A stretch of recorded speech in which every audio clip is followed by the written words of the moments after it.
love and relationships. Let's have a good time with the missus. The missus, yeah. Celebrities. Let's talk about caring events. Let's talk about things you don't see on regular TV. So join in on Peachy Time. Peachy Time. Tune in on Peachy Time. Peachy Time. Come join us on Peachy Time. Peachy Time. Join us on Peachy Time. Peachy Time. Yeah.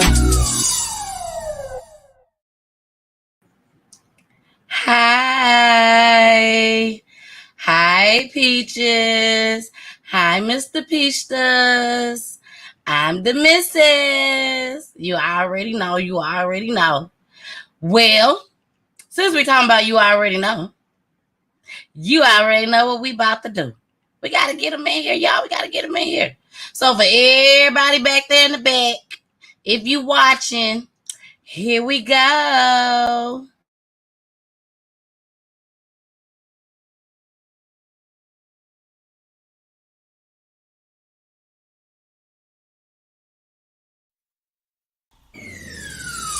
Let's talk about real life issues, love and relationships. Let's have a good time with the missus. The missus, yeah. Celebrities. Let's talk about caring events. Let's talk about things you don't see on regular TV. So join in on Peachy Time. Peachy Time. Tune in on Peachy Time. Peachy Time. Come join us on Peachy Time. Peachy Time. Join us on Peachy Time. Peachy Time. Yeah.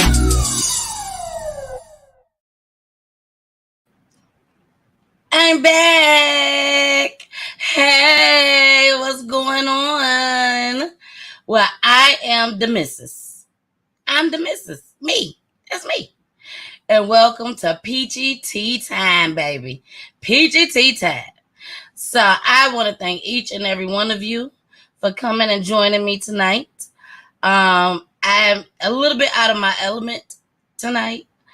Yes, out of my element. I had to maneuver to another room. So hopefully you can't really tell, but I am like sitting to the side a little bit.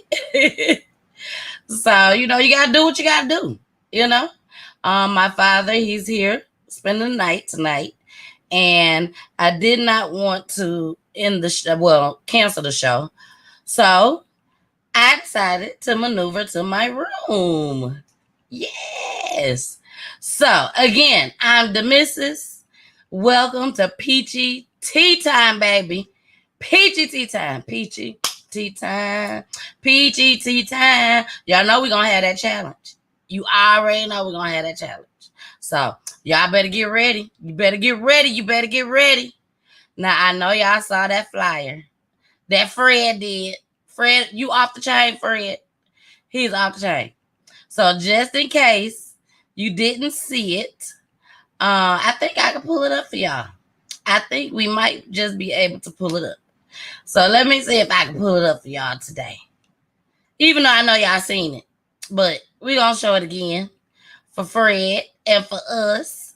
And it's our I'm about to say Valentine's Day. Oh, my goodness. Not Valentine's Day. Our Father's Day. Father's Day. It's our Father's Day special. And I'm very, very excited to announce that I will be having none other than my husband on the show. So I'm going to the flyer right now. There it is right there. So let me go ahead and share my screen so y'all can see. Give me 1 second. Here we go. There it is. And y'all should be able to see it. Let me blow it up. Blow it up. There you go. Peachy Tea Time Special Edition. My hubby and a very special guest. I'm not going to tell y'all who the special guest is because it's a surprise, baby. But I will give one hint. I hope Tori be watching. Hey, Tori, baby. But yes, my husband and a very special surprise guest will be on Peachy Tea Time on Friday, this Friday, saluting our fathers on Father's Day weekend, starting Friday night.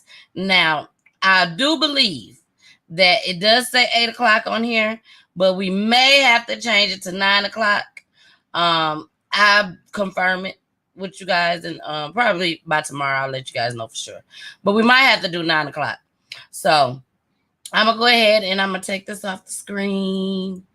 Yes, me and my husband. Y'all, you know we gonna cut up. I'm just letting y'all know ahead of time. You already know we are going to cut up. Even with our special guest, it's gonna be a how can I say it? A very interesting show. I'll say that. Very, very interesting.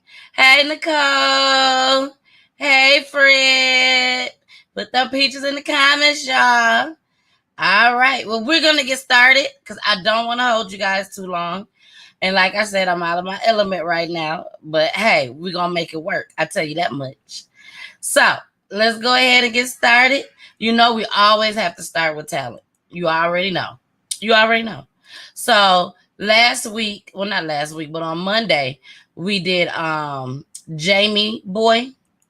So we're gonna do Jamie Boy again, but with a different song.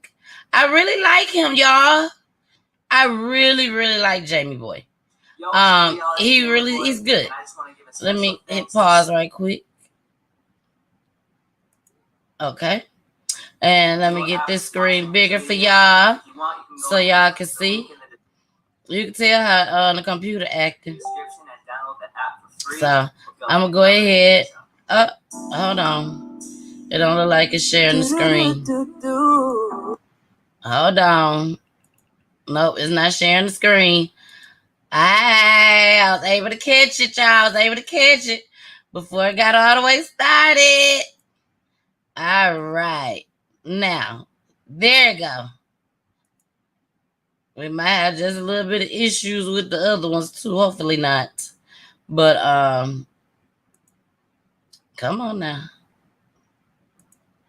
There we go. There we go. Yeah. Listen. Yeah. Yo. Tell me, fellas, have you seen her? It was about 5 minutes ago when I seen the hottest chick that a youngin' never seen before. I said, yo, tell the girls I wanna meet her. On second thought, that ain't no way to go. I gotta give her game proper, spit it so she get it. This she is, I gotta stop her. Or should I talk about her smile? Or what about her style? I'm out of time, she's out the door, I gotta go for mine. I think I say, yo, I don't know your name, but excuse me, miss. I saw you from across the room, and I gotta admit that you got my attention. You making me want to say, yo, I know you're trying to leave, but excuse me, miss. I say the last dance for you. How I love to keep you here with me. Listen to my heart go bottom, boot up, bitty, bottom, boot up. My heart go bottom, boot up, bitty, bottom. It just won't stop it. How many ways can I say that I need you, baby? It's true. I think I might die without you. Feel it all over my body. You know how I like it. Ain't gotta tell you what to do. I'll never get over you until I find something new. Get me high like you do. Yeah. Ooh, no, I'll never get over you until I find something new. Get me high like you do. Listen to my heart go bottom, boot up, bitty, da-doo, boot up. My heart go bottom, boot up, bitty, da-doo.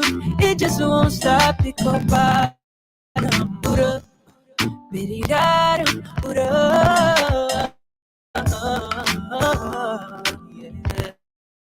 It just won't stop it go. Thank you guys for watching.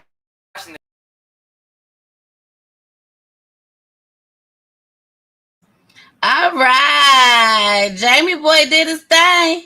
Jamie Boy did his thing, I must say. So, with that being said, we're going to go ahead. We're going to move right along to the next topic. Hey, Josette. Josette is in the building, baby. So, we're going to go ahead. We're going to get started. Chi-Town. Chi-Town, Chi-Town, Chi-Town. You know, it ain't looking too hot in Chi-Town. I'm just going to tell y'all like that. It ain't looking too hot. It's not. It's a lot going on. For those that is not aware, a lot of shootings is going on. And it is Peachy News Night. So I said, why not cover Chi-Town? So here we go. We're going to go with the first clip. All I'm going to say, y'all, is that we got to pray. We got to pray.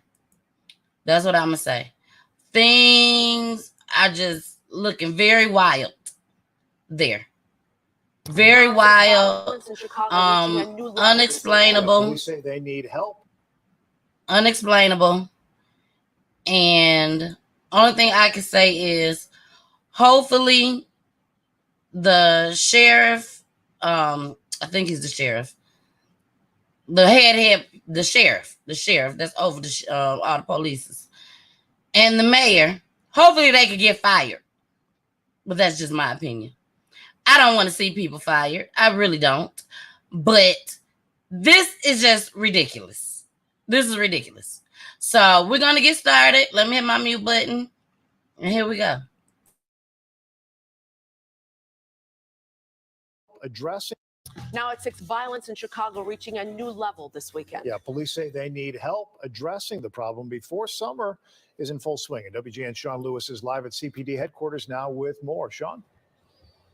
Ray, Micah, 50 people shot over the weekend in Chicago, 12 of them killed, making this the deadliest weekend so far in 2021. Police Superintendent David Brown saying police alone cannot stop the violence. This weekend, the sobering numbers. More than 50 people shot, 12 killed in Chicago.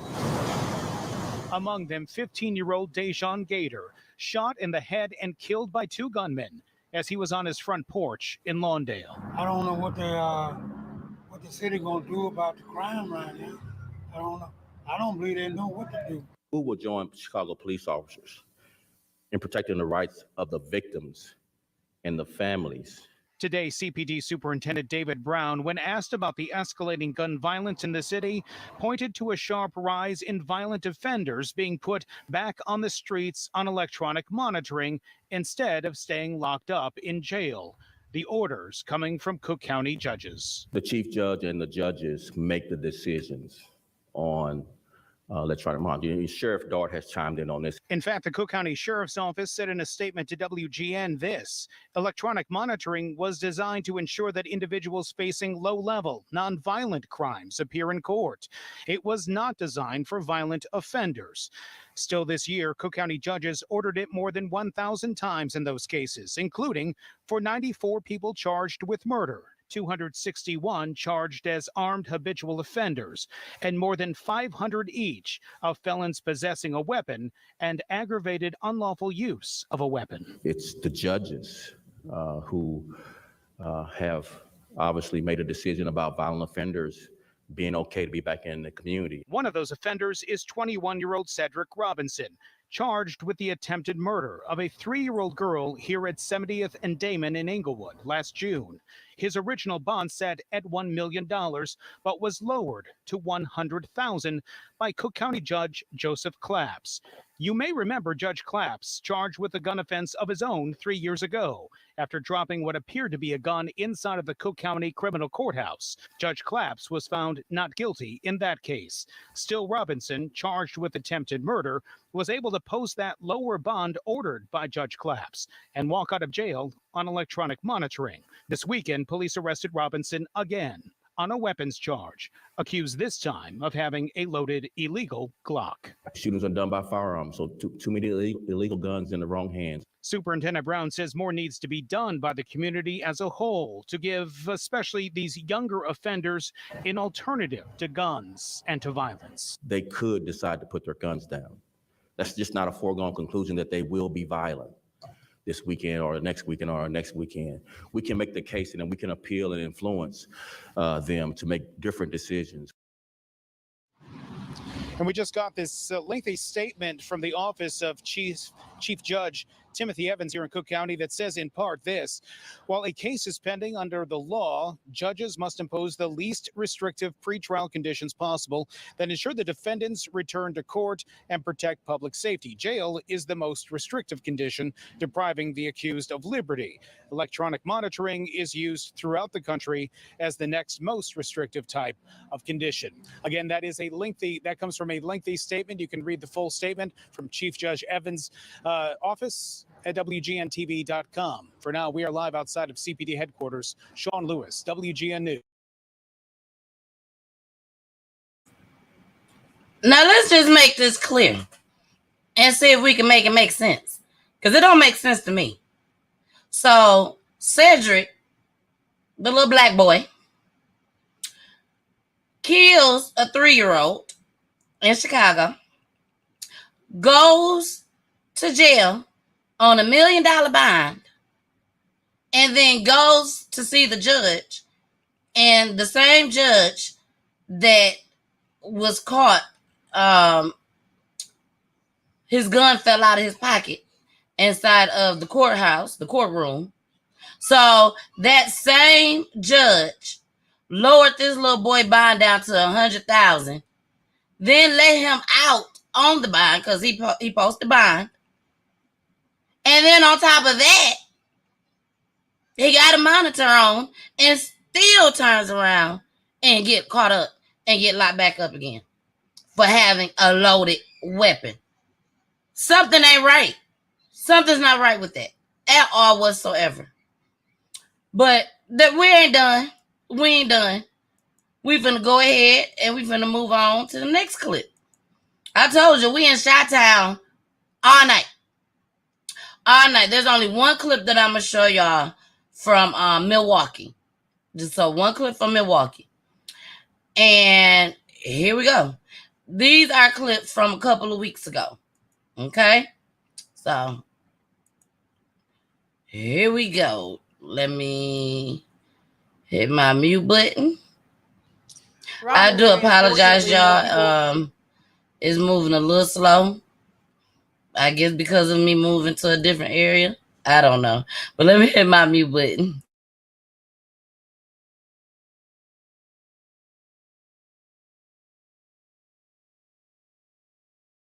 Were shot and killed this. Robert and Larry, unfortunately, more people were shot and killed this weekend than the previous, which also happened to be a holiday weekend. We will hear from Police Superintendent Eddie Johnson later on this morning during a news conference. He's going to address this gun violence. So the Chicago Police Department tells us as of 9 last night, 44 people have been shot this weekend, with 10 now dead. Since then, a 58-year-old man shot in the Marshall Square neighborhood during a drive-by. That brings the total of gunshot victims up to 45. The department put special patrols in areas where retaliations were suspected after several gang-related incidents on Friday. This past weekend topped the previous, which was also Memorial Day weekend. During that 3-day holiday weekend, 43 people were shot, including 7 who were killed. Police say this weekend they managed to seize 81 illegal guns and made 19 gun-related arrests. Several people of interest are being questioned. They also are asking the public to share what they know about any of these shootings. Johnson's job is on the line as new Mayor Lori Lightfoot says she will evaluate the city's recent gun violence before deciding whether or not to replace the police superintendent. And Johnson will hold that news conference this morning at 9:30 right here. Reporting live from Chicago Police Headquarters, Courtney Gooseman, WG. All their jobs need to be on the line. Every last one of them. I mean, it gets worse. It gets worse. Like, these people is having 50 and 60 shootings. Chicago. 50 and 60 shootings in one weekend. That ain't even counting during the week, baby. And we ain't even made it all the way into summer yet. That's the bad part about it. That's the bad part about it. We ain't even made it all the way into summer yet. And these folks is cutting up. But that's okay. Because you know why? I'm the one that's bringing it to the forefront. I'm the one that's bringing it to the forefront. So, here go the pastor. You know, the pastor, he got to get involved.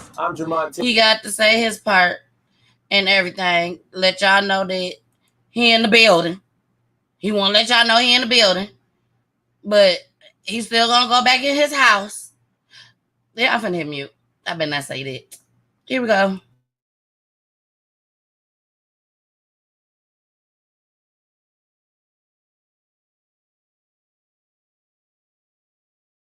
Live, where tonight people are asking, where is the outrage? 8 people shot at one home. Yes, it's another mass shooting in a matter of days, leaving some people to wonder, is Chicago becoming numb to this type of violence?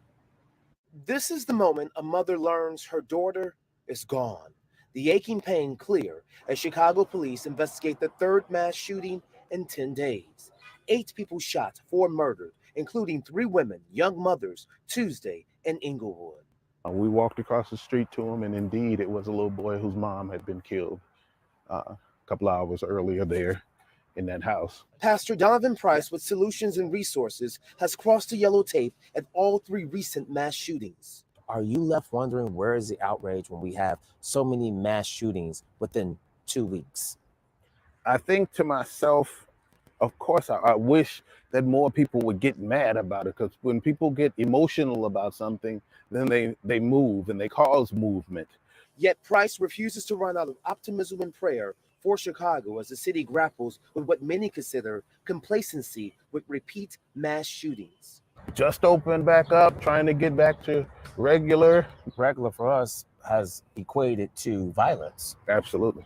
Police Superintendent David Brown and Mayor Lori Lightfoot are trying to address the uphill battle. Yet Price says it's time people stop thinking like this.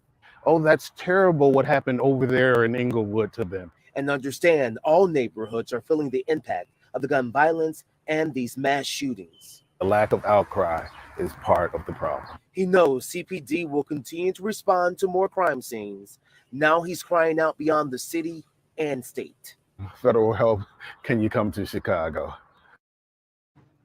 Now, the mayor says that the federal government needs to step up and keep illegal guns from coming into Chicago. Live outside police headquarters tonight, Jermont Terry, CBS 2 News. Brad? Jermont, our thanks. Sadly, as we... Something got to be done. You know, we're not protected no more, ladies. I'm sure ain't no woman came in there and shot 8 people, 9 people. It was a man. I'm sure. And, you know, we want to be protected as Black women. But those 3 young ladies was not protected at all whatsoever. They're gone. And to their families, my heart pours out to you. My heart pours out to you. Because I'm sure it was senseless to take all them lives. Now, all 9 did not die. I think it was 3 that died. 4 died. And then the other 4 or 5 is in critical condition.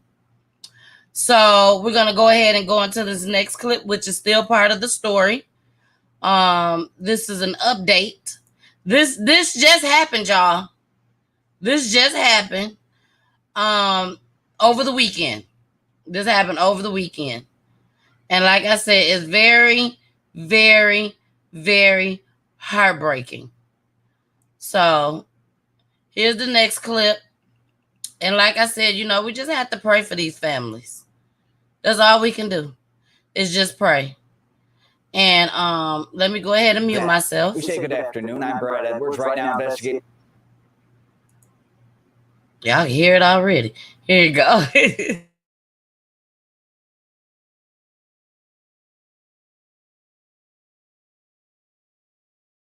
Trying to figure out what happened inside an Englewood home that led to gunfire just before 6 a.m. Now, 4 people are dead, 4 others injured. Our Tara Molina tracked developments throughout the day. She's live at CPD headquarters. Tara, we know at least one of the victims was a mother. Brad, according to the friends and family who showed up at the scene today, a mother of 5 among the 4 shot and killed early this morning. And police say it was not their first time called out to that house. Tough to watch. The mother of one of the 4 killed in the fatal mass shooting here early Tuesday, just one of the family members who showed up at the scene. That's my baby. That's my baby sister. I love her to death. A man who identified as the brother of one of the 3 women killed here, Denise Mathis, shared this photo with us.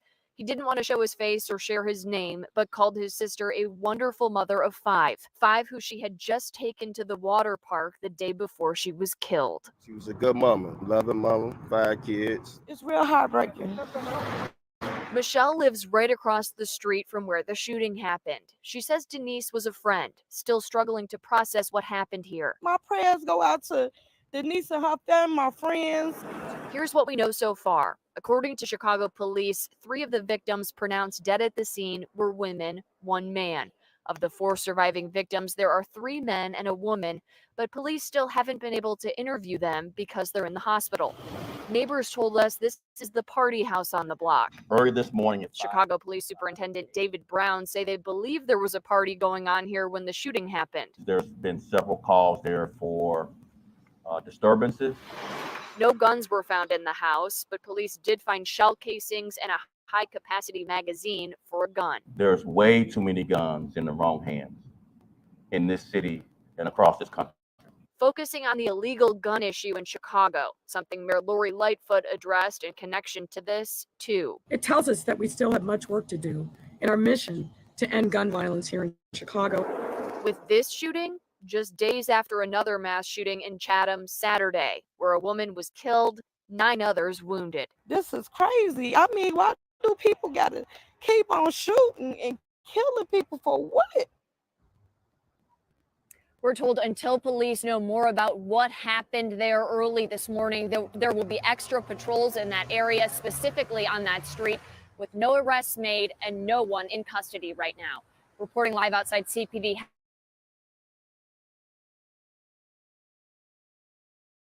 Now that was the one. That was not the update. I do have the update, but I want to say this first. I want to say this. It's sad that this young lady had 5 kids, and more than likely, whoever did it knew that she had 5 kids. Now someone else has to take care of her 5 kids. They may get split up. They may be able to go to a family member. I'm not sure. But 5 kids don't have a mother right now. Number 2, us as Black women, we always standing up in the forefront. We always there. For men, for us sisters, we always there in the forefront. Now, her mama was shown. Her friend was shown. But her brother was too afraid. Her brother, flesh and blood, too afraid to show his face in honor of his sister. That hurts. That hurts. That lets you know that Chirac ain't nothing to play with. He's scared to show his face in front of the camera. Sad situation, y'all. Sad situation. But we finna get into the update on this. This was actually just brought out today, right before the show. So I literally did not get the chance to see it myself. But I do know it was an update that was just put out today. So we're both gonna watch it together. We're gonna watch it together. So here we go. Let me hit my mute button.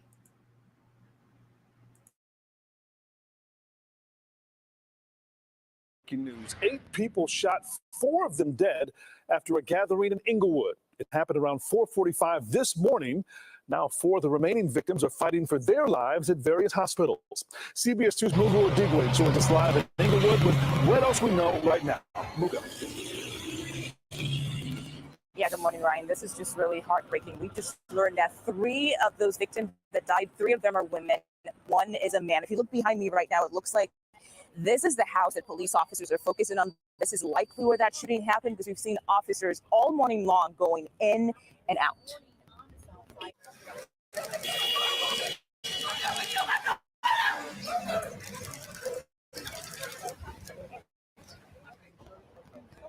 So right now you're hearing from the mother of one of the victims. She's so clearly distraught. Sounds like she's screaming, "Somebody killed my daughter," as people try to console her. From what we've gathered from police, several people were at some type of gathering very early this morning. There was some type of argument, which then led to shots being fired. Again, 4 people died on the scene. Police say none of them appear to be juveniles, but they added that a 2-year-old girl was taken to an area hospital out of an abundance of caution. As for the other 4 victims, a 41-year-old man and a 25-year-old man are both at Christ Hospital right now with a gunshot wound to the back of their head. A 21-year-old man with a gunshot wound to his back is at the University of Chicago Hospital in critical condition. A woman is also at UFC in critical condition. Just a few minutes ago, Police Superintendent David Brown spoke on this latest mass shooting. We have a drum magazine, which is a large capacity magazine for a gun, not a gun. Several casings inside the house, no apparent forced entry inside the house. So at another city gathering this morning, Mayor Lori Lightfoot was asked if it's even safe to be here in the city of Chicago. She says this shooting happened in one house, and she goes on to say this. Take a listen. The reality is our city is safe, and I stand by that. We have done yeoman's work over the course of a very difficult year where every major city, New York, Los Angeles, San Francisco, Washington, D.C., Atlanta, and on and on and on the list goes, have seen a similar surge in violence. And it is distressing. But I remain very focused, very intentional, as does the police department, but also our entire team.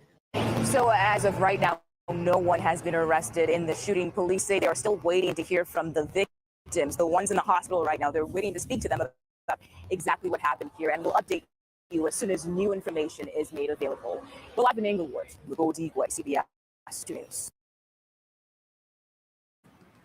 Y'all, let's pray that these folks make it so they could tell who told on them. I mean, who tried to kill them. I'm sure they know. I'm sure. One of them know at least. So you got 3 men and 1 lady that's in critical condition, and 3 women and 1 man, if I'm not mistaken, that died. I feel that the mayor needs to go. I do not like her.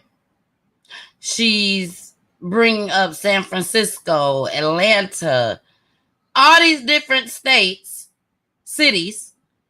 And I mean, I'm here in Atlanta. I ain't heard nothing about no 55 shootings in one weekend. I ain't heard about it at all. Fallon, hey Fallon. Fallon said her city is definitely not safe. Exactly. Gonna come on there and lie like that and say it's safe. That's why she got to go. She need to be telling everybody to pack their stuff up and get on the move. That's why I put on the title. If you make somebody mad, you better pack up and leave. If you can't afford to leave, don't make nobody mad. Don't piss them off.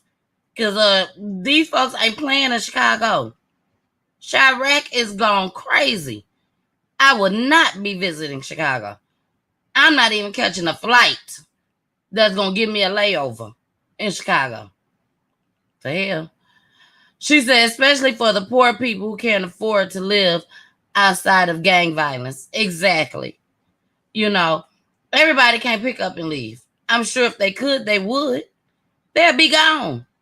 They don't want to live in fear like that. It's sickening. Nicole said, what a scary world we live in. Yes. Extremely scary. Extremely, extremely scary. I mean, I would be even afraid as a teenager in Chicago to walk to the store. I would be afraid. And I'm just being honest. I would be totally, totally afraid. Now we got one more clip. This is a new update as well. Because this one, they are able to identify some of the people. So this is the newest update. I repeat, this is the newest update. Because I know I kept saying I got an update. So let me make the screen bigger. And let me hit my mute button.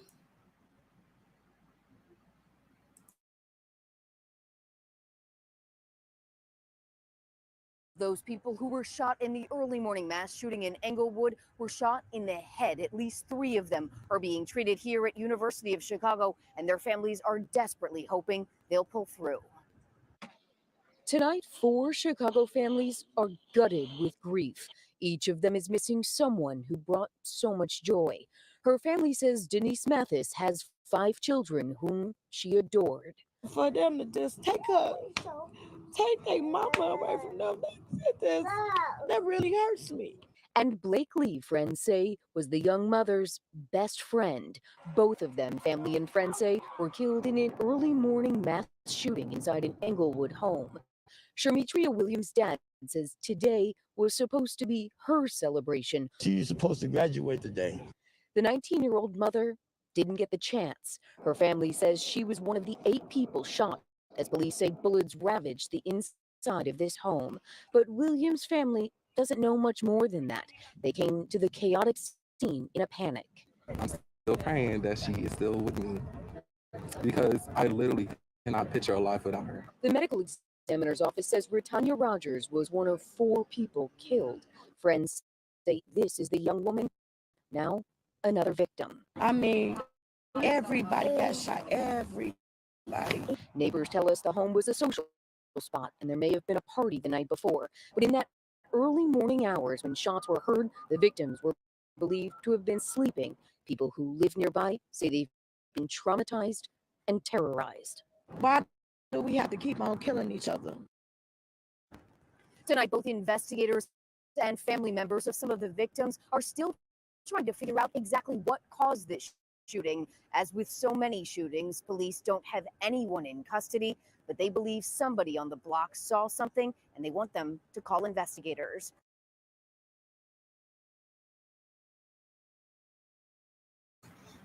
When I say that was sad, that was so sad for them to do them people like that. I mean, I don't know what else to say. I feel like I'm speechless. That is truly, truly sad.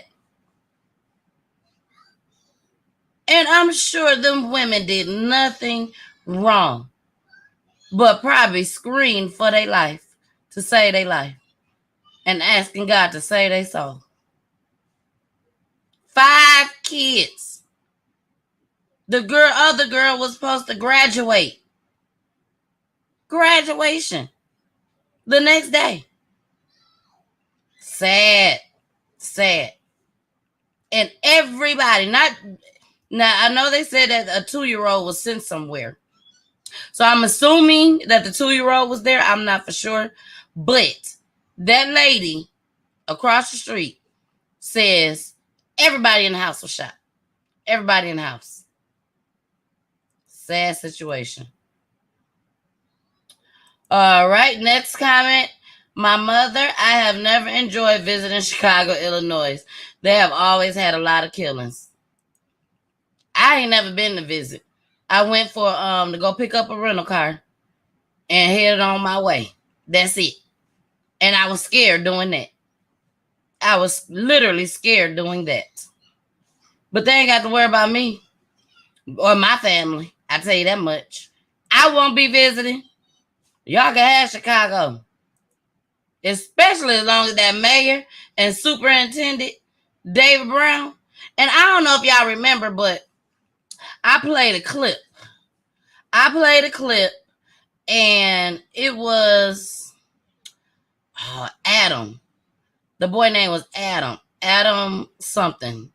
He was a Mexican, I think. I can't remember.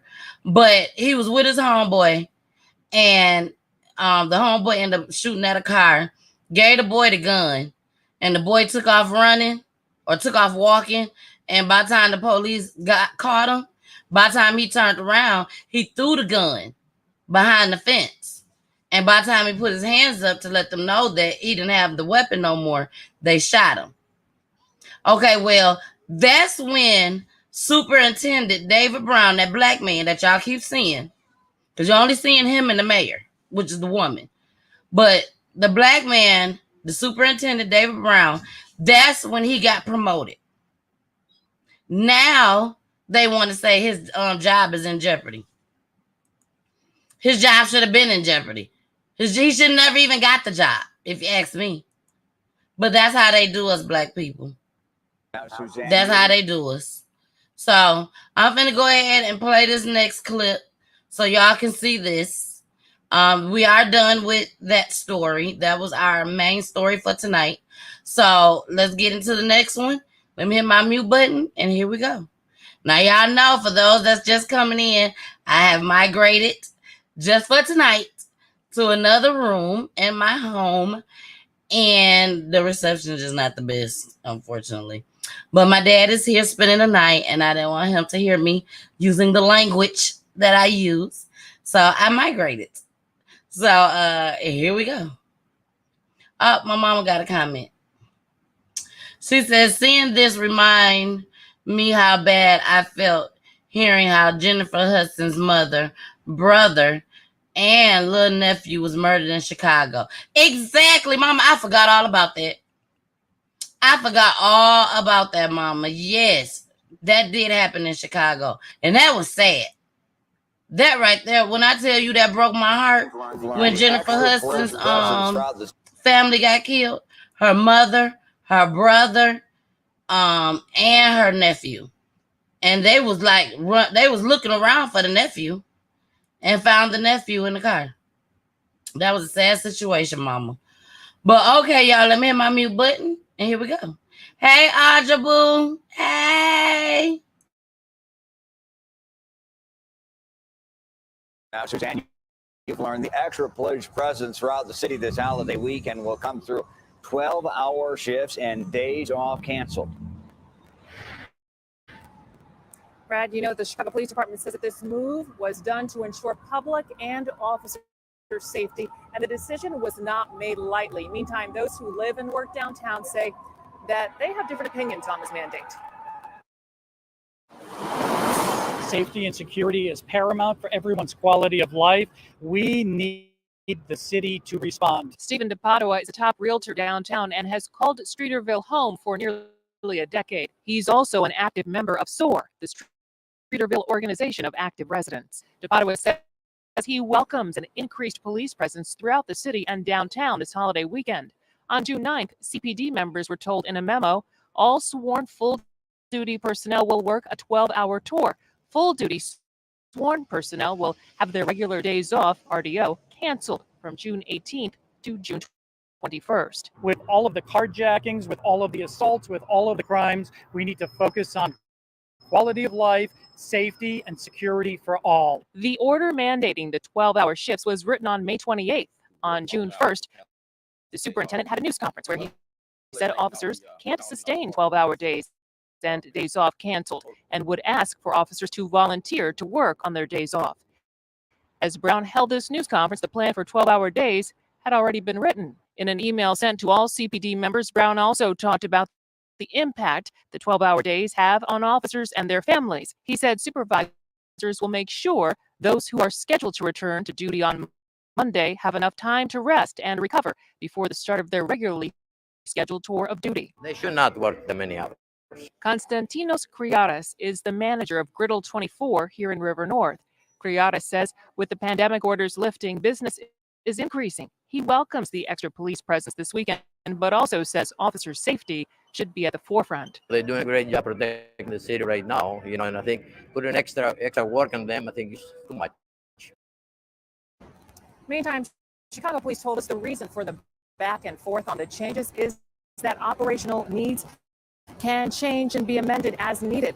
And the deployment order for Father's Day was based on historical data. In the loop, Suzanne Mignot, CBS 2 News. Suzanne, appreciate the insight. Thank you. Now, let me break this down for y'all. Get on in here. Get on in here so I can break this down for y'all, okay? And the ones that's just as smart as me, y'all gonna be able to follow along very well, okay? So we're finna break this down. I'm finna chop it on up for y'all and tell y'all in our terms what they trying to say, okay? Which is true. Unfortunately, it's true. So, this is what I got out of all of this and how I feel. It's Father's Day weekend. A lot of men are getting killed there. A lot of men. A lot of men is getting killed in Chicago. It wouldn't put nothing past me. Now, I'm going to do a show on Monday. Okay? I'm going to do a show on Monday. And I'm going to do a part 2 of Chicago on Monday. It won't be long. But I'm going to do a part 2 on Chicago. And I'm going to do my research. And I'm going to see how many shootings that they have over Father's Day weekend. Because the sad part about it is, these folks don't have no heart. They don't have no feelings. And I'm talking about the killers. They have no heart, no feelings. They are waiting for Father's Day. They are waiting to take somebody's father away on Father's Day. They got access to all these guns. All these guns. But y'all ain't picking up none of these people. I have a problem with that. I got a problem with that, y'all. I got a problem with that. Y'all collecting these guns, but ain't making that many arrests. If y'all don't get rid of Superintendent David Brown and Mayor Lady, she look a hot mess coming up there with her hair looking like that. She look a mess. It ain't even her hair. She just look a mess. I mean, is it this, when I tell y'all this is ridiculous? Thank you, friend. Thank you. This is ridiculous. If the people in Chicago, if you're anybody from Chicago listening, if you got family in Chicago and they can't just up and leave, let them come live with you. I know it's hard. I know it's hard. But to save their life, they need to get up out of Chicago. Because, baby, we ain't even made it all the way into summer. And I'm going to follow Chicago. I am. Because when I saw 55, 56 shootings in a weekend, that's crazy. But guess what? You can't even say that this is just starting because, oh, it's the pandemic. Because we all know Chicago is Chirac for a reason. You know, it's plenty of us that has watched Black Ink Crew just as well with Ryan. Ryan has talked about it several times, how bad Chicago is, you know. But at the same time, I ain't know it was like this. I didn't know it was this bad. I really, really did not know it was this bad. But it's okay, y'all, because I want to show y'all this. And this was from last year. Okay? This was from last year, 2020, July 13th. Do y'all hear me? And I know y'all can hear me because I already talk loud. July 13th of 2020. When I tell y'all, when you analyze shit, you have to put these numbers together. You have to look back in the past. You have to go back to July 2020, July 2019. This is July 2020, y'all. 60 shootings in one weekend. 60. Baby. Here we go. Like I said, this is from last year.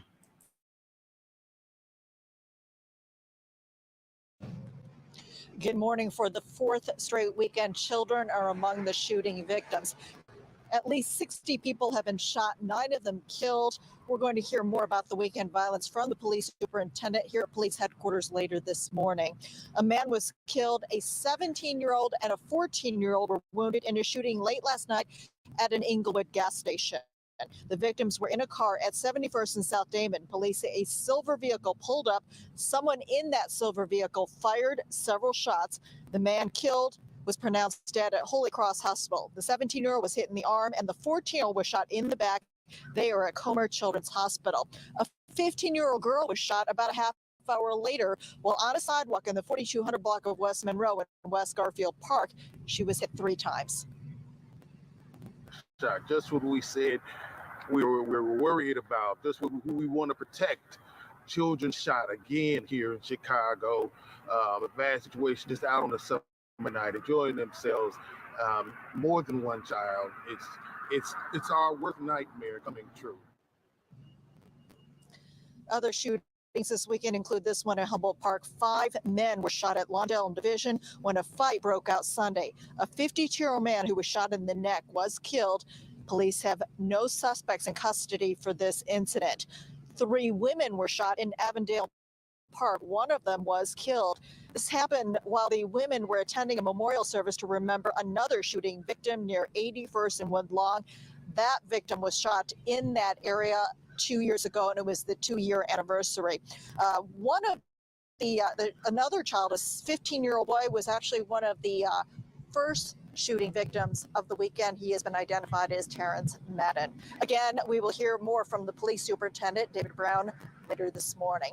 Outside police headquarters at 35th and Michigan, Judy Wang, WGN News.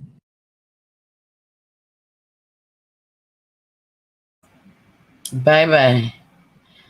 And the bad part about it is that I got out of that clip. One thing that the officer said was, another kid shooting. We're trying to do better with this. We trying to do this. Okay, but the other clip that I played, the little boy shot and killed a 3-year-old. Not only did he go in with $1 million bond, but the judge lowers it to $100,000, and he gets out on bond and still turn around and get caught with a loaded pistol and right back in jail again. Why y'all letting these people out? Why? Why are y'all letting them out? They are criminals. We have a jail and a prison for a reason. But you want to, and I'm sorry, I got to say it. You want to lock up these folks driving down the street with weed in their cars. You want to lock up these folks that fight with somebody out in the streets with their fists. But here's some people that's literally taking people's lives. And you sit there and let them right back out of jail. Come on. What sense does that make? Erica, here we go. Erica got a comment, baby. Erica said, but you have a lot of people who would not leave Chicago. The sad thing is our people go crazy when the cops kill. Not saying what they have done to my people is right, because I hate to hear how cops treated my people. But when will we stop? When will we stand on this? When will we stay on the say? And when will we stand on and say we are kings and queens? How can we fight for rights when we fight each other? Exactly. Erica, I agree with you 100% on that. We keep asking the police to protect us. You know, we not only ask them to protect us, but they kill us. We ready to go protest. But we don't protest when another black person done killed us. We don't protest then. Is it okay then? Is it okay for black people to kill black people? Because we ain't protesting. I ain't seen not one protest when a black man done killed another black man. But when a white officer or a white man kills us, oh, we got to go protest. These folks is killing and getting right out of jail. Who protesting then?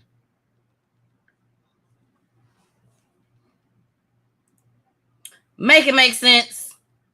Make it make sense. And yes, tonight is all about Chicago, but we all know we ain't done. This is going on all over the world, baby. It's going on all over the world. But tonight is Chirac time. Sorry. But it's Chirac time tonight. Maybe we'll go travel another city on Monday. I mean on Tuesday. Because Monday we coming back to Chirac because we gonna see what happened. Oh, we gonna see. So we got another clip. Now this is from Milwaukee. And I didn't mean to laugh. But I mean, I don't know about y'all. I'm all the way in Atlanta. Erica, I'm happy you're on here.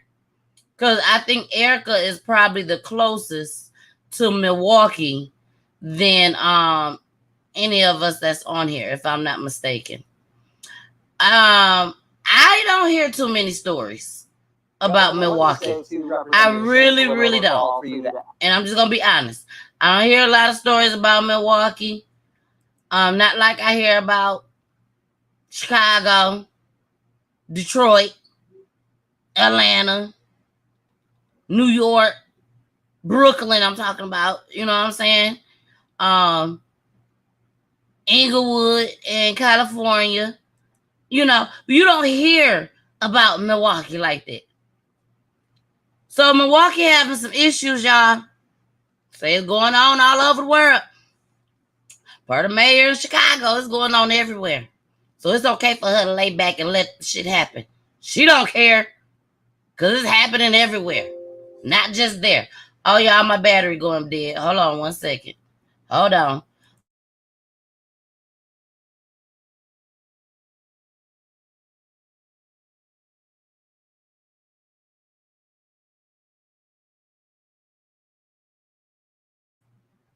All right, y'all. I had to tell my husband to get my charger. Sorry. Hopefully he'll make it in here in time before it go dead.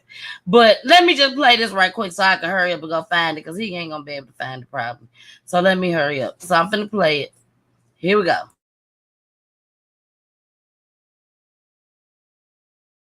Activate the National Guard to address violence in Milwaukee.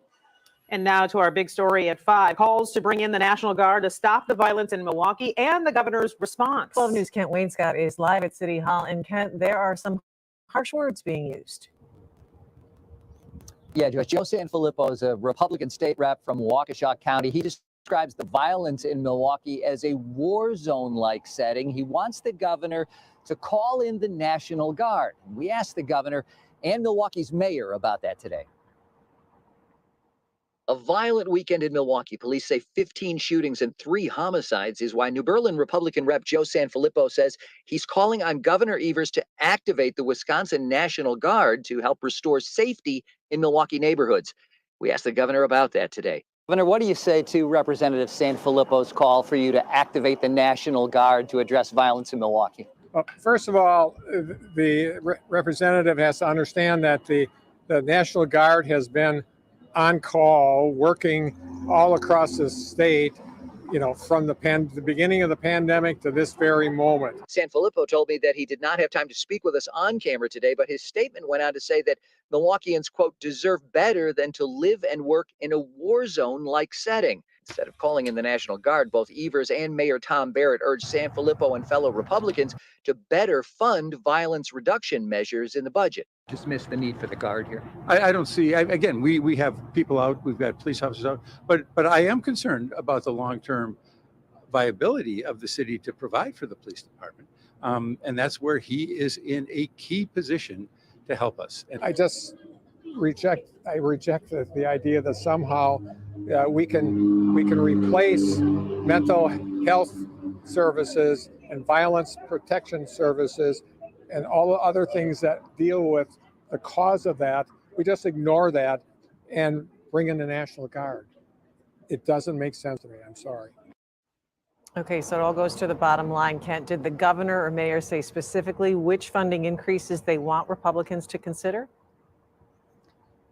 Well, today the governor pointed specifically to what he said is a small amount in his budget, about $2 million for initiatives that he says target the causes of violence, while the mayor simply wants the legislature to increase shared revenue. That's the overall amount that the city gets from the state legislature.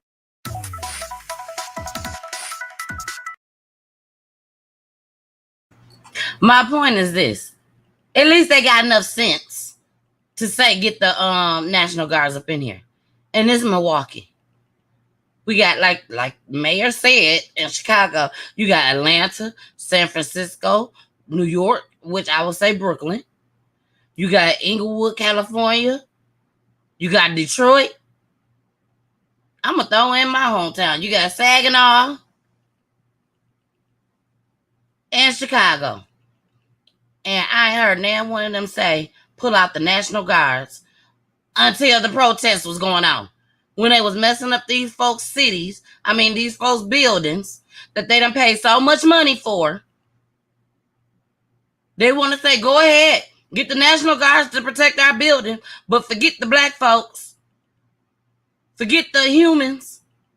Let them go ahead and kill each other. Let the killing continue. But we're going to protect these buildings. So bring out the National Guards. Okay. Oh, I don't go nowhere. Stay right on in my house, do Peachy tea time. Go to the radio station. Do Peachy tea time live from Hits 92.3, baby. That's what I do. And work.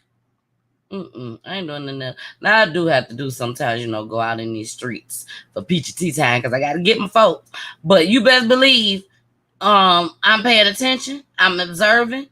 And I even got friends that be like, you don't need to be on that side of town. Ain't that right, Audra? Audra tell me in a minute, nah, that ain't the side of town you need to be on. You go to another day party, So, I don't know. But we got another clip. And I'm not going to play all of this one. But this is a young lady. And she's basically trying to say that they are not the humans, but the residents are trying to stop the violence more than the officers is. So here we go.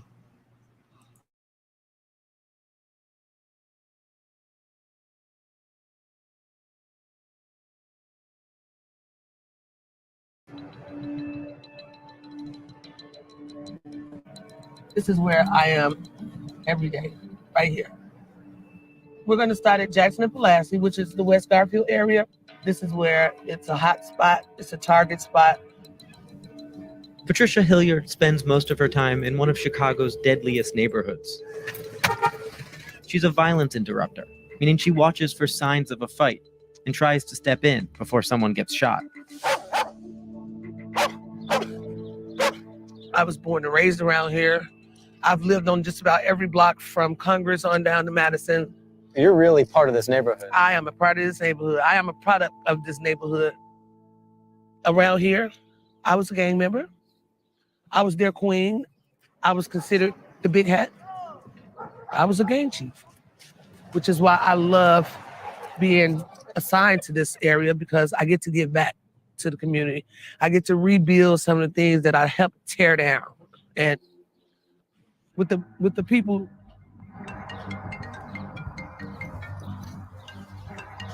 Who's calling? I got a problem. Real major. You better get it. Oh gosh. What's going on? You know? What is this way? What is name and what is name? Oh God. Don't put the camera yet. Let me diffuse this. Yep. What the going on? Yeah, I know. Look, come on, where you at? Come on, holler. Come on, holler.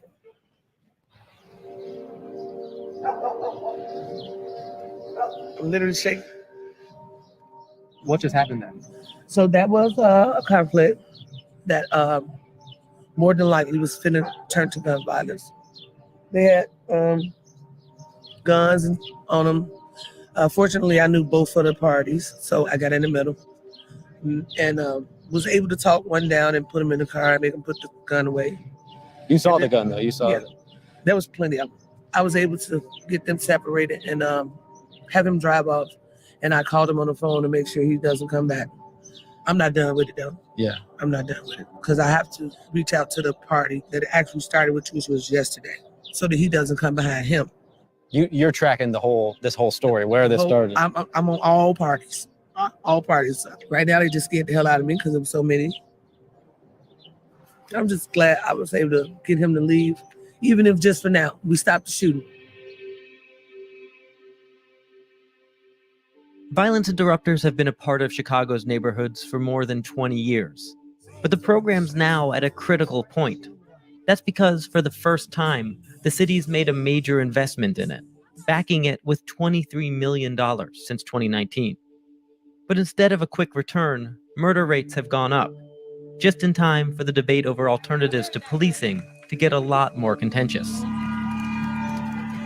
We can't say on one hand that we don't want police for whatever reasons, with all the violence breaking out on the south and the west sides of the city, but we're funding organizations that have no impact.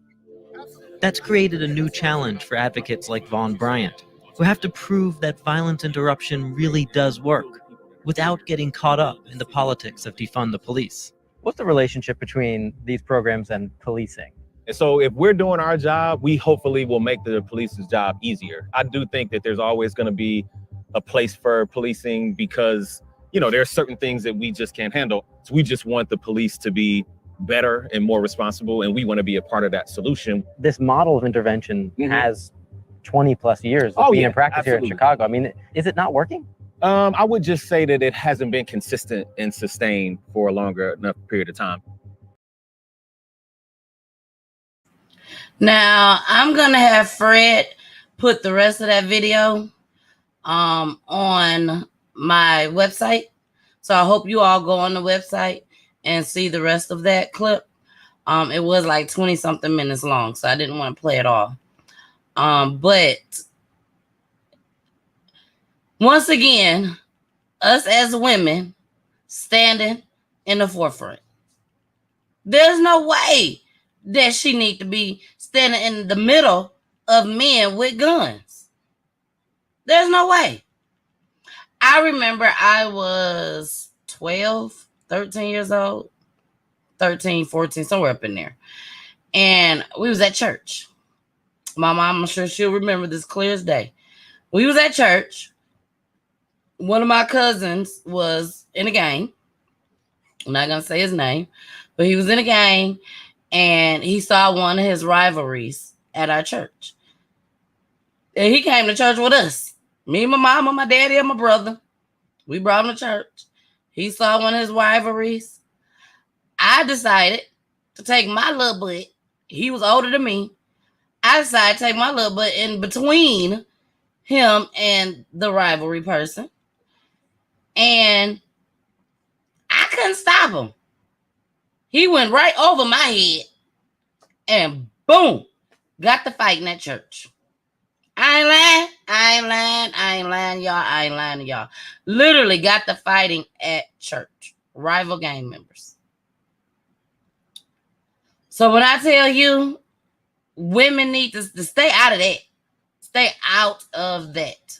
Thank God that she was able to stop a murder at that moment. At that moment, she was able to stop it. But who's to say they didn't go back and look for them people again? Like she said that she was going to have to go and resolve it. So my mom said, remember one thing, the white people are happy when black kills each other. I feel if they take time and make it hard to purchase these guns, not only purchase guns, but give the black children more to do in these communities, to have them be able to look forward to something, then maybe that'll make a difference as well. She says the ATL are killing people riding on the interstate. Yes, driving on the interstate. Boom, you get shot. These folks ain't playing no games. It's sad. Mama said, yes, she remembered when it happened. Yes, got to fighting at the church, baby. They ain't care. They ain't care. But we got another clip. Now, this is the type of scenery that goes on in Chicago when they have large gatherings. When I saw this, I couldn't wait to play this for y'all.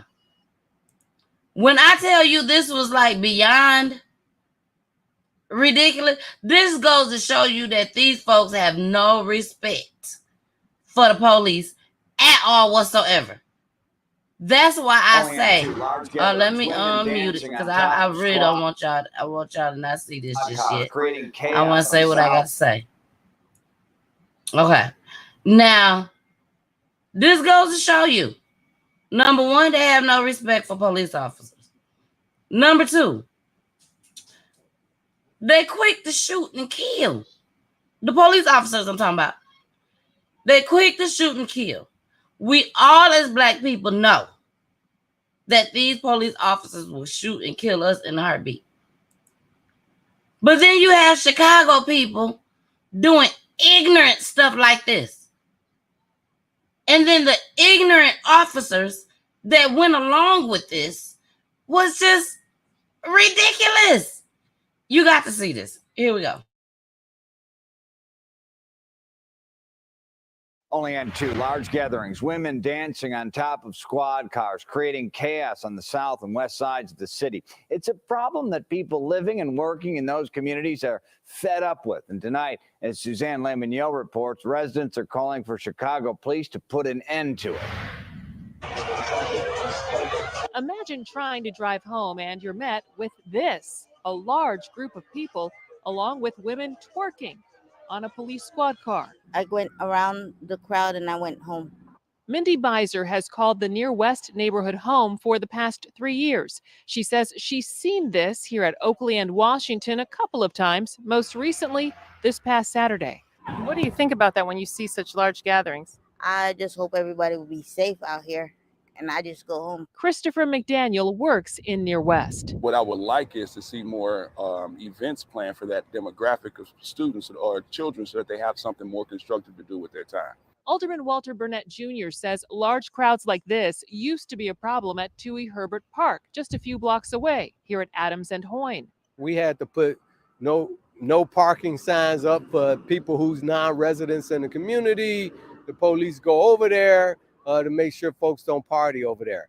But then they moved the festivities over to Ellen Gates Star Park here at Oakley and Washington. They come from everywhere. They're starting to have these pop-up parties in the summertime where they just go in and they put it on Facebook and everybody go. The South Side is seeing social media generated pop-up parties too. This picture was sent to Alderman Roderick Sawyer by a business owner. It shows a large gathering here at 75th and Prairie at 2 o'clock in the morning this past Saturday. Understand, people live right there. You know, don't park in front of their house and turn your music up, start drinking and littering in front of their houses. That's not how we operate in Park Manor. Alderman Sawyer and Burnett both say they have met with the police commanders in their wards. Sawyer says there's going to be increased patrols, safety checks, and tow trucks. Chicago police say illegally parked cars may be towed. Suzanne Lamignot, CBS 2 News.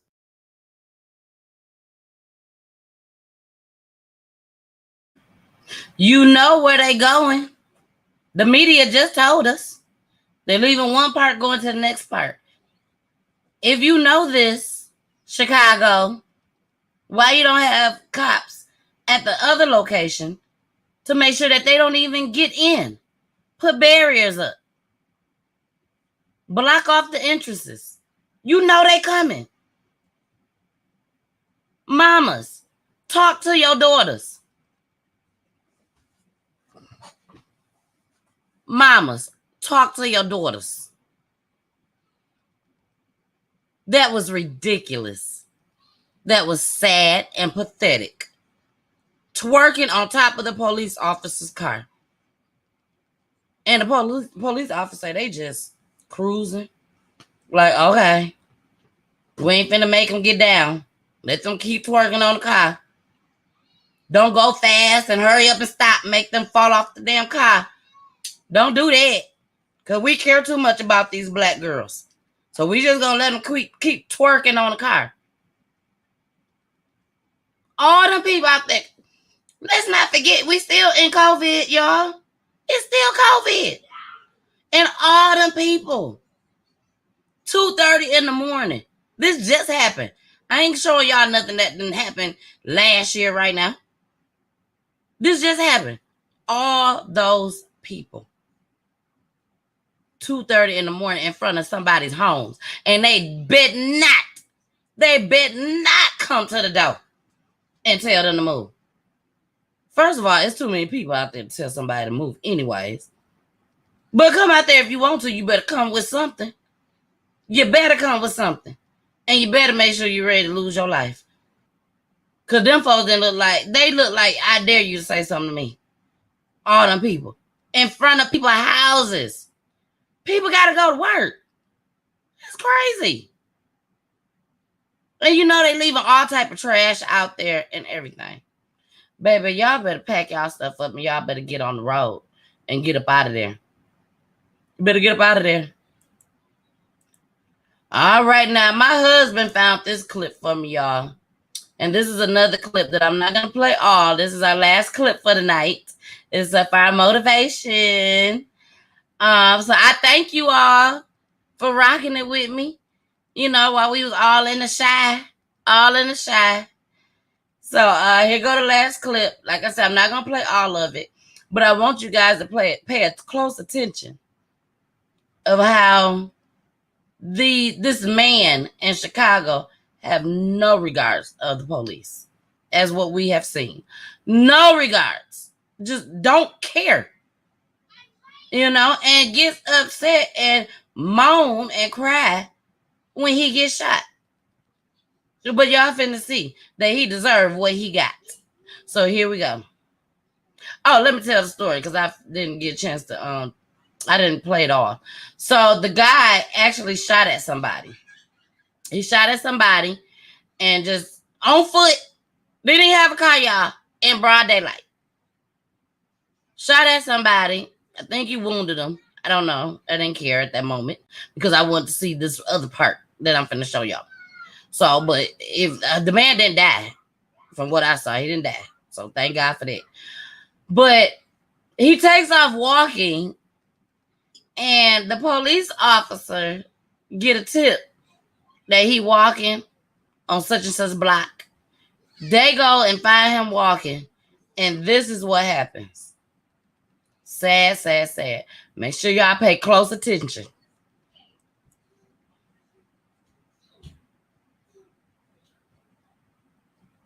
Here we go.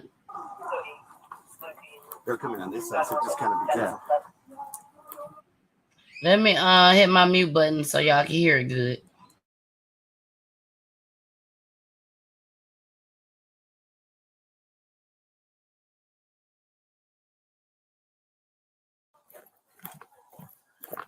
Stay back!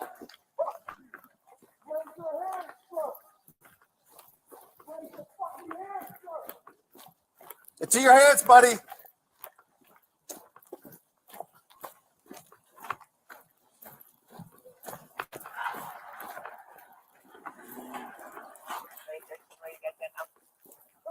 Get your hands on your pocket. Dude, stop.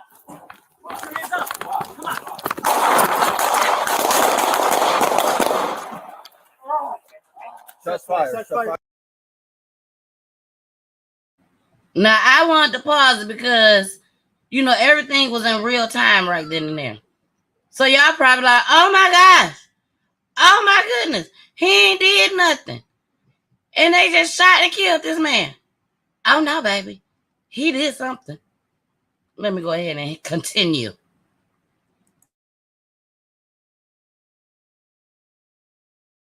All right, by the police.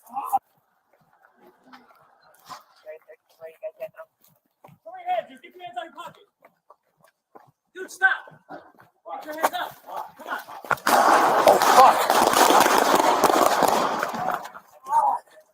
Shots fired. Shots fired by the police. Stop. Show your hands. Get your hands out of your pocket. Dude, stop.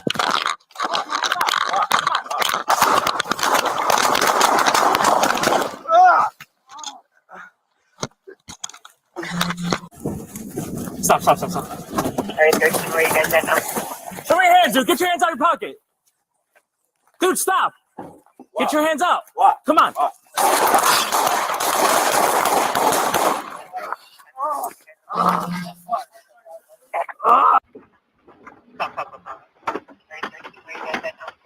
your hands, dude. Get your hands out of your pocket.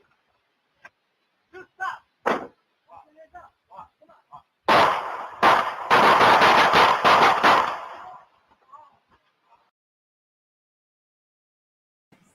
Did y'all see that? They showed it in 3 or 4 different cameras, body cams.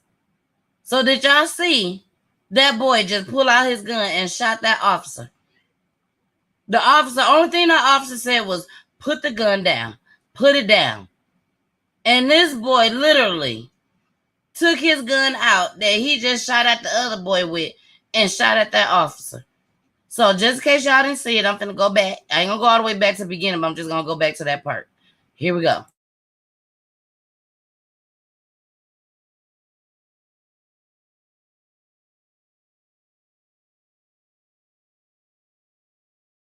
All right, I rewinded it back. So keep an eye on the boy with the shirt, with the hoodie on. Keep an eye on him and watch his hand. Here we go.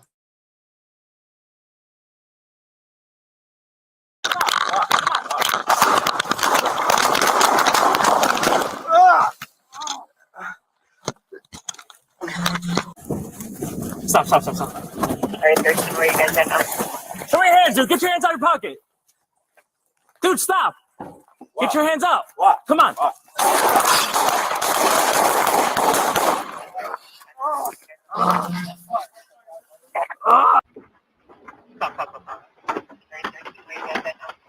your hands, dude. Get your hands out of your pocket.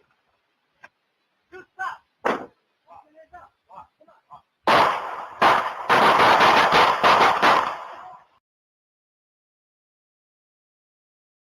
I hope they don't block my video for that, y'all.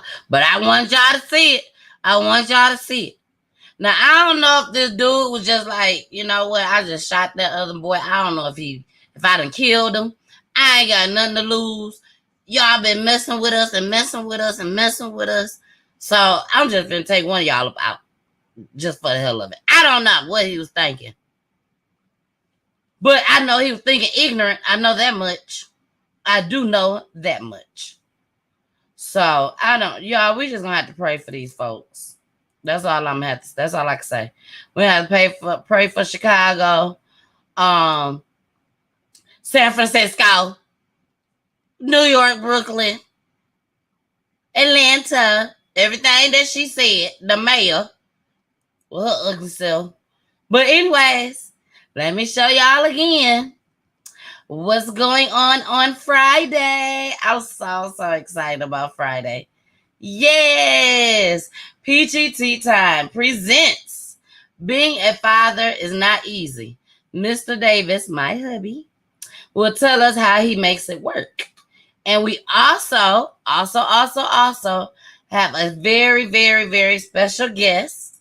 I'm not going to tell y'all who it is. You got to show up. But when I tell you, our very special guest, I love him so much. I just love him. And he's so funny. He is so funny. But I love him with all I got. So, with that being said, please make sure you tune in Peachy Tea Time Friday. I'm going to go ahead right now and say 9 o'clock. I will have Fred change the time. Please, Fred, change the time on my flyer. Please. And hopefully he'll change the time on it. If he don't, I'll make sure each time I post to repost it that I will let you guys know that we're going to change it to 9 o'clock. Peachy Tea Time, special edition. My husband and a very special surprise guest will be on Peachy Tea Time on Friday. Saluting all fathers on Father's Day weekend, starting Friday night. Starting Friday night. And shout out to Fred from our flyer. Ain't that flyer cute, y'all? It's so nice. And me and my hubby, we look so cute. You know, I had to say it. Oh, did y'all see it? Y'all ain't even see it. Did y'all see it? It's okay. I'll show it one more again. Look, I'll show it one more again. Because it's showing to me that it didn't show y'all. So there you go. There you go. Peachy Tea Time, special edition. My husband and a very special surprise guest will be on Peachy Tea Time on Friday. Saluting all fathers on Father's Day weekend. Starting Friday night, baby. Starting Friday night. Yes. Yes.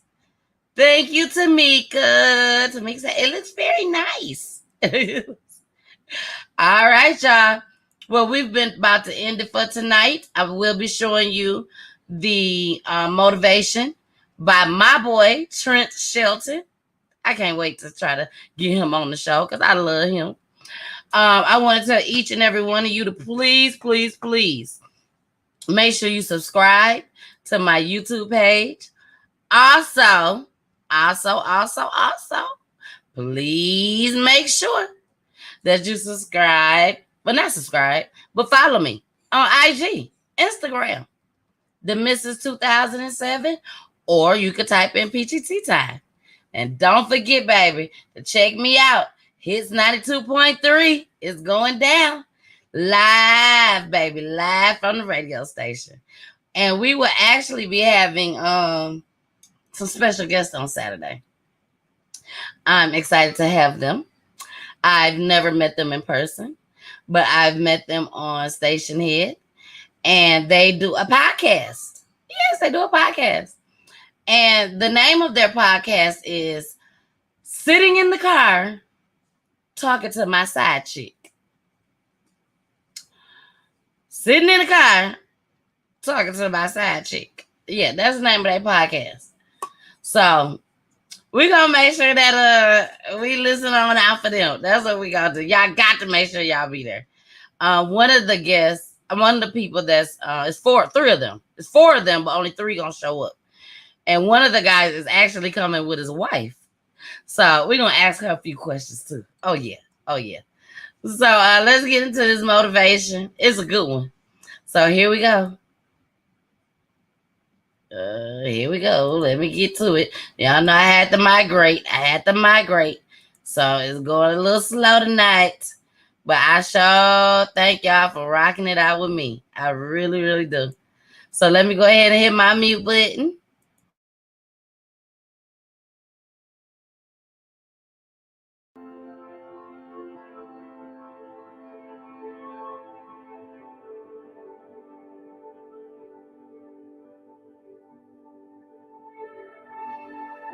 Just because your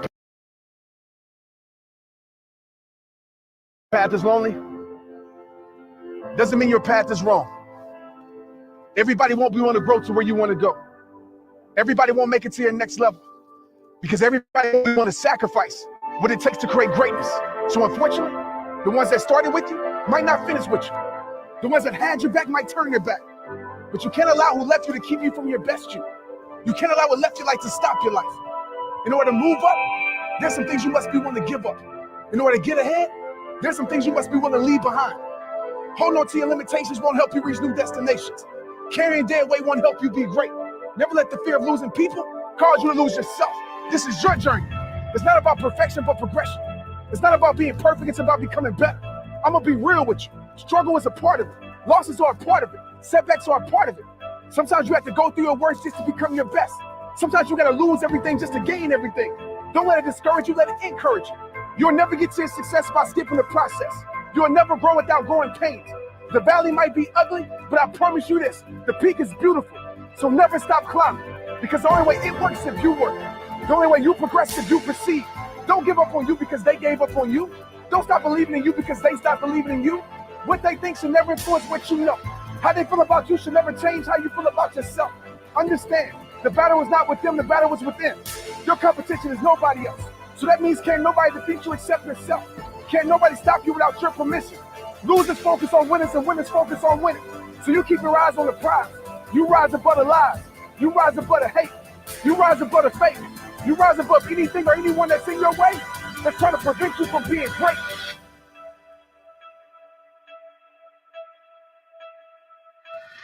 Never back down even when your back's against the wall. It matters how many times you get back up, not how many times you fall. It's about your mentality. What's the point of dreaming a dream? You're not working to turn that dream into reality. So speak life into your life. Be your own motivation. A legend is just an ordinary person with extraordinary determination. So find a way to make one. At the end, you just regret the chance you didn't take. So find the courage to take one. Your only limit is you. Don't surrender to your struggle. Make that struggle surrender to you. Listen, pain is temporary, but giving up is forever. Never be good or good enough when you know inside you live something better. You didn't come this far just to settle. You didn't come this far just to accept whatever. You came this far to take it to your next level. You came this far to become something greater. What makes it even more special is that you didn't depend on favors. Is that you did it with plenty haters. But as you can see, it doesn't matter who doubts your life when your life is highly favored. So you watching this video, for your dreams, for your vision, for your passion, for everything, don't you ever stop working. And always remember this, when the destination is worth reaching, the path won't always be perfect. But like I say at the end of every single video, it all starts with you. Tag 2 people to this video and tell them it's time to get it. It's rehab time. It's time to get it, baby. It's time to get it. You know, like you said, the destination is gonna be difficult, but you gotta follow the path. You know, you have to. Somebody told me recently, Wendell, that you gotta trust the process. No matter what it takes you through, no matter what the process is, no matter how long that journey is, you have to trust the process. If you trust the process, the path is going to be a lot easier for you.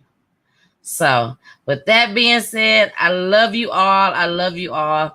I thank you so much for joining me tonight.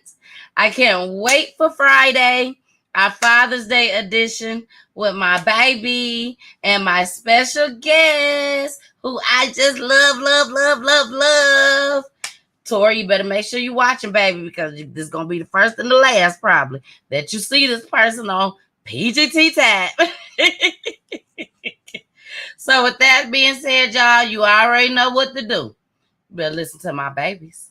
Bye.